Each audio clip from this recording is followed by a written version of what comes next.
কেমন আছেন বন্ধুগণ? তো আমি মনে করি আজকের এই ভিডিওটি প্রত্যেকের জন্য খুবই গুরুত্বপূর্ণ। যদি আপনি মেসেঞ্জার ব্যবহার করে থাকেন, স্টাইলে এসএমএস সেন্ড করতে পারবেন আপনার বন্ধুকে এবং আপনার বন্ধুরা কিন্তু দেখে অবাক হয়ে যাবে।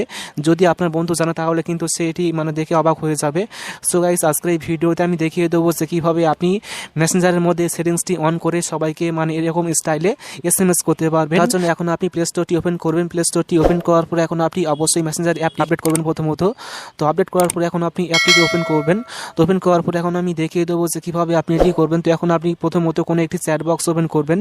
তো এখন আমি কোনো একটি চ্যাট বক্স এখান থেকে ওপেন করছি।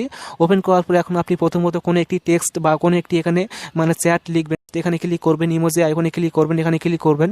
ক্লিক করার পরে এখন আপনি এখান থেকে ইফেক্ট অপশানটি সিলেক্ট করবেন। সিলেক্ট করার পর দেখবেন যে এখানে আপনি ঠিক এরকম স্টাইল এখানে পেয়ে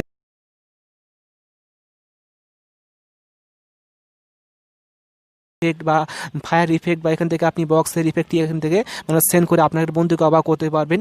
এইভাবে আপনি খুব সহজ এখান থেকে যে কোনো এসএমএস লেখার পর এখন আপনি জাস্ট এখানে ক্লিক করে এই সমস্ত ইফেক্টস ব্যবহার করতে পারবেন। আশা করি আপনি বুঝতে পেরেছেন। তো আশা করি আজকের এই ভিডিওটি প্রত্যেকের জন্য খুবই গুরুত্বপূর্ণ হয়েছে। ভিডিওটি ভালো লাগলে অবশ্যই ভিডিওটি বন্ধুকে শেয়ার করবেন, যাতে সবাই বিষয়টি সম্পর্কে জানতে পারে।